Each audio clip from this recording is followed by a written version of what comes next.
Hello and welcome to part 1 of our video summarizing all you need to know about the Arab-Israeli conflict. My name is Sarah, and in this video we will look at what happened in Palestine and the overall Middle Eastern region, specifically beginning with some context about their background. We then look in lots of details at history related to the First World War and documents which were issued in consequences, along with the conflict during the interwar period and different reports that took place. This video is really useful, especially if you are studying the political tension and military conflict between Arab countries and Israel as part of your history coursework or exam, as I'll go into the details you need to know to get top marks. So let's get started. Let's begin with some background. Jews had lived in Palestine at the time of the Romans but had been expelled after two revolts in AD 70 and AD 135. They lived where they could and were often persecuted. They were known as Christ killers and as moneylenders. Hatred of Jews became common in Europe, and by the end of the 19th century, violent attacks on them frequently occurred. About 3 million Jews escaped Eastern Europe at the beginning of the 20th century, and large numbers emigrated to the USA. Before World War I, the Middle East region, including the Ottoman Syria, was under the control of the Ottoman Empire for nearly 400 years. Towards the end of the 19th century, Palestine, which was divided between the Mutassafariti of Jerusalem, Syria Vilayet, and Beirut Vilayet, was inhabited predominantly by Arab Muslims. Then let's talk about Zionism. In 1896, Theodor Herzl organized a conference to discuss the idea of Zionism. It was not a new idea, but it was the first time that it was organized. Herzl stated that the Jews were a people who deserved their own homeland. He gave as his reasons the fact that Jews were often persecuted. For example, in Russia, in the 1890s, 20,000 Jews were killed in attacks called pogroms. 206 delegates from 16 countries attended the conference. Herzl set up the Jewish Colonial Trust in the early 20th century to provide funds for Jewish people to settle in Palestine. Almost immediately, large numbers of Jews began to immigrate to Palestine from all over the world. By 1914, about 75,000 Jews had arrived in Palestine, and there were about 650,000 Arabs living in the area. In 1909, Tel Aviv, an entirely Jewish town, was founded. Attacks on Jews by Arabs began at the same time, and by 1914 there were 4 anti-Zionist organizations in Palestine. Then, during the First World War, the possibility of releasing Palestine from the control of the Ottoman Empire led the new Jewish population and the Arab population in Palestine to support the alignment of the United Kingdom, France, and Russia. 4 important documents were issued regarding the politics of the region during and shortly after the First World War. The first one was the McMahon Letter in 1915. This was an attempt to win the support of Arabs in the war against Turkey. On October 24, 1915, Sir Henry McMahon, the British High Commissioner, sent a letter to Emir Hussein, the Sharif of Mecca. This became known as the McMahon Letter.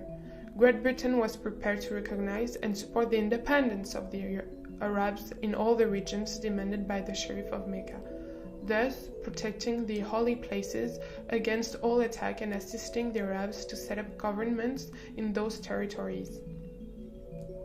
Secondly, the Sykes-Picot Agreement 1915. Britain and France were prepared to set up and to protect an Arab state in Palestine. The two countries were prepared to negotiate the boundaries of the Arab states. Both the McMahon Letter and the Sykes-Picot Agreement backed the idea of an Arab state in Palestine. Thirdly, the Balfour Declaration 1917. However, British government policy took another direction. November 2, 1917, the British Foreign Office sent a letter to Lord Rothschild, a leading British Zionist.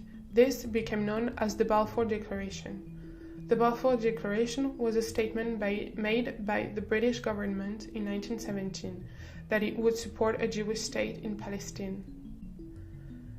The Balfour Letter in 1919, the Balfour Letter thought to reiterate the message of the Balfour Declaration, stating the four great powers are committed to Zionism. Whether it is right or wrong, Zionism is far more important than the 600,000 Arabs who now inhabit Palestine. Together, these statements created a situation in which the British government had committed itself to two completely different policies.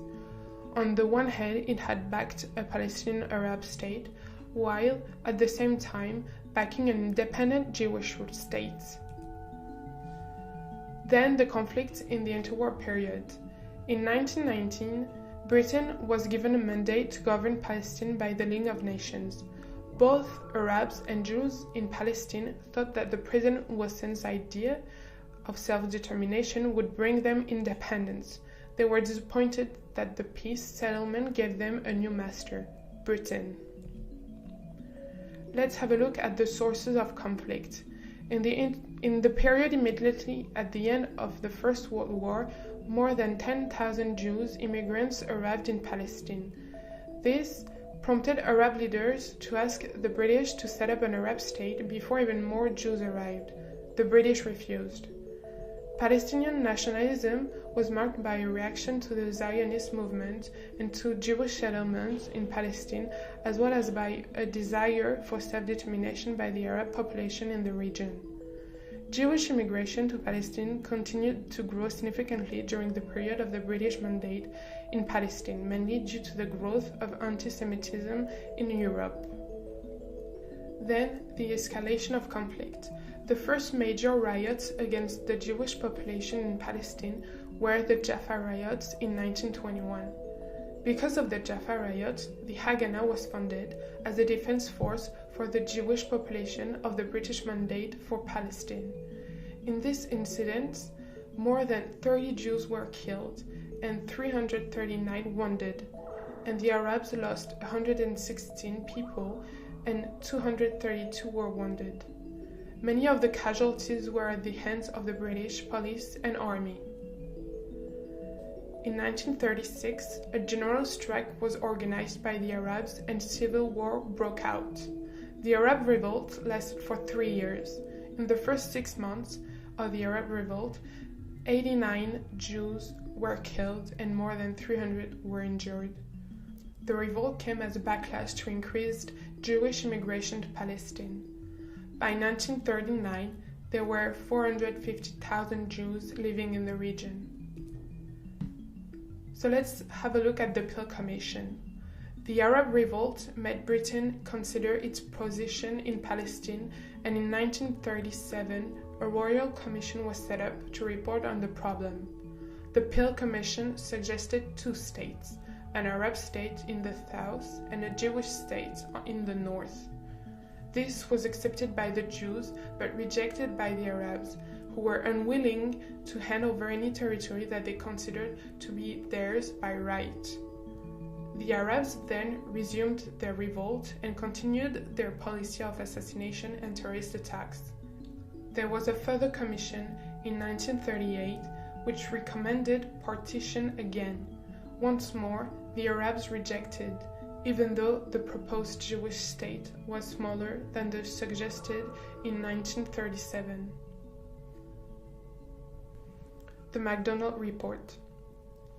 In May 1939, the British government announced how it was going to deal with the problem of Palestine. The objective of His Majesty's government is the establishment within 10 years of an independent Palestinian state. The independent state should be one in which Arabs and Jews share in government in such a way as to ensure that the essential interests of each community are safeguarded. The report clarified that the British intended to maintain a state in which Arabs and Jews were treated equally. However, some Jews saw Britain as their main enemy and carried out terrorist activities in the hope of forcing a withdrawal from Palestine. 2 Jewish organizations emerged: Ergens Vei Leumi and the Stern Gang Fighters, who took extreme measures against the British. The leader of the Stern Gang was arrested and shot in 1942.